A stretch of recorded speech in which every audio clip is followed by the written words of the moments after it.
I mentioned a number of different slates, so to speak, a number of mixed allegiances.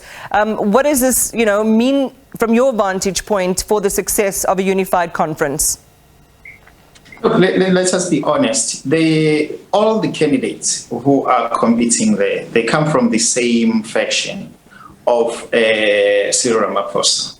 Because when you really look closer, you don't find anyone who represents what you call is the RET.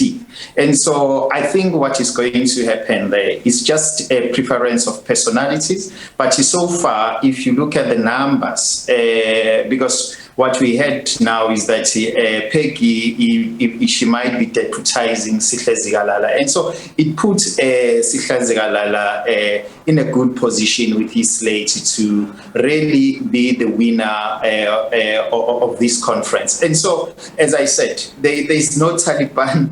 There is nothing. It's just a group of people who come from the same faction who are competing amongst themselves. Yeah, and it sounds the way you describe it, Xolani, as something benign, and not something that could be problematic. Just confirm if that's your view really quickly. Yes, look, that's why you don't see any serious tension. There's no apprehension in that conference, because everyone is not. There is not really a serious contest, One can say, but behind this contest, who are the real people who were contesting? One can say is Vilakazi contesting Cyril, but by looks of things currently, I think those who were with Zweli are losing, and those who are with Cyril have won this conference, and so I think what is going to happen there is just a confirmation of what I'm saying. Sihle's got no contest. All right, well, Fikile, let's get your thoughts on this then. The ultimate victor in position for party chair is not going to be a foregone conclusion. It's still going to be a tight race, notwithstanding what Xolani's just shared with us, Zikalala, a top contender. What about senior members, Siboniso Duma and Nomusa Dube, the current treasurer, as best option for the provincial chair? What do you make of the main contenders and their prospects? Good evening and welcome. Good evening, Imani, and good evening to the viewers. Apologies about my mic. My reading really has indicated, I think that there is going to be some kind of contest, right? And that contest comes from the dynamics that I've been indicating throughout this conversation, which is the dynamic that is gendered, which is the dynamic also that is about freshness and newness of the agenda within the ANC. So Umama Nomusa Dube, in my view, really brings in that dynamic as a very, very strong woman. I would even perhaps argue that she's a feminist representation, in this particular drive for chairpersonship in KwaZulu-Natal, something that has never been contested before. We've never really seen a woman's body coming up upright, in the manner that she is strongly coming up. And she's not just coming up as a woman's body. She's coming up really with a rich history of having done work within the African National Congress itself, but also within the ranks of the state. She comes from COCTA, she comes from, she's in finance now, she comes from tourism, so there's that. And I also would like to perhaps slightly differ with Xolani in terms of factionalism. I think there are just some invisible, perhaps, behind the scene and subtle ways in which factionalism is playing itself here, and it's strategic also.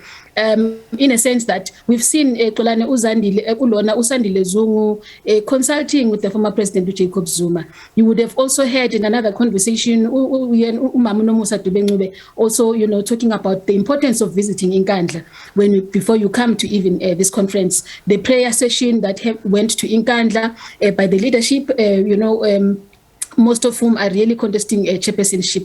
So for me, there is also that subtle presence and symbolism that brings in the radical economic transformation agenda, which really could emerge itself as a dynamic as we head towards elections, right. Especially because voters have been asking to say, if you are really having more than 5 people, I think I'm hearing that it's 8 now, that are contesting for chairpersonship, what is it that is different that you are bringing? So we need to see what is Sandile Zungu bringing differently, what is Nomusa Dube bringing, and it is those differences that perhaps leadership may not have been bringing over time, as much as he is really a strong candidate. So the personalities aside, though, what are some of the focal points as this conference meets? We know that there are issues around a court decision about the leadership of the Shembe Church with its millions of worshippers in KZN, as well as issues relating to the Zulu royal house and the ascendancy of the new Zulu king following the passing of King Goodwill Zwelithini last year. Both,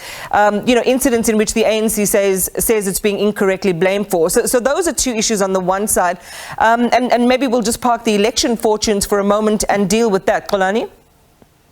Look, you have to understand that the issue of the Zulu royal household as well as of the Shembe Church, they are not that important in this conference, to be quite honest with you.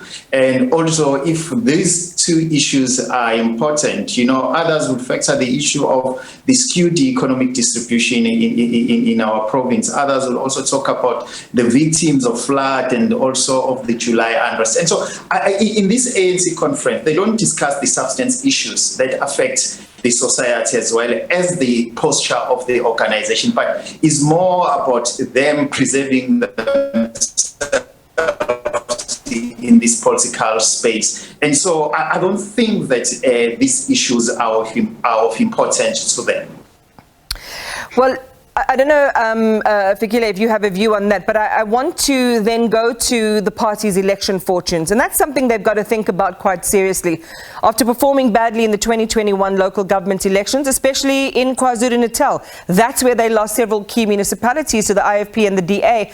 How much air do you think those real issues will get in this gathering, Fikile? I think it's a lot, Imani. I really think that if Xolani is correct to say that they are not going to be bothered by talking about these issues, then they'll be robbing themselves of an opportunity. Because the question of the royal household is very big in KwaZulu-Natal. It's a very, very important thing to the voters and the citizens of the province. The Shembe church question and the issues of inheritance there. The floods in KwaZulu-Natal, and the fact that people are still living in halls, people are being sick and people are being abused in those temporary shelters is not being addressed. The July unrest consequences, political killings in the province, even though they are saying that those killings have declined. We know that recently, for example, people like Uzabu Semlaba was made at, Umfundo Mkwena was made at. So there are those questions that are policy-driven questions. So I think that it would be of disservice of the African National Congress to just really use this weekend just for elections and not direct themselves to those very fundamental policy questions that are being raised by the national by members of the African National Congress itself from within, but also by citizens in the province. There are huge policy questions around the issue of Section 96 of the Constitution, and I have been saying this. It's very, very important because that issue speaks to the ANC Constitution. It speaks to Section 25 of the African National Congress Constitution, which is issues of cadre deployment. And I think it will really be of disservice for the ANC, again, not to take time in the province to address the cadre deployment policy, because it has got some shortfalls and some shortcomings, in terms of making sure that you get the right people into positions of power. Those people also get to be deployed to the state if the ANC makes it, of course, to be to be in front, right, perhaps with the coalition. Let's just say that. So there are many things I can say. So I think that the agenda of healing these issues is very, very fundamental, far beyond even the question of bodies that need to lead us. That's my argument. Well, thank you both for your excellent analysis, and we appreciate your time, Dr. Fikile, Vilakazi and Xolani Dube.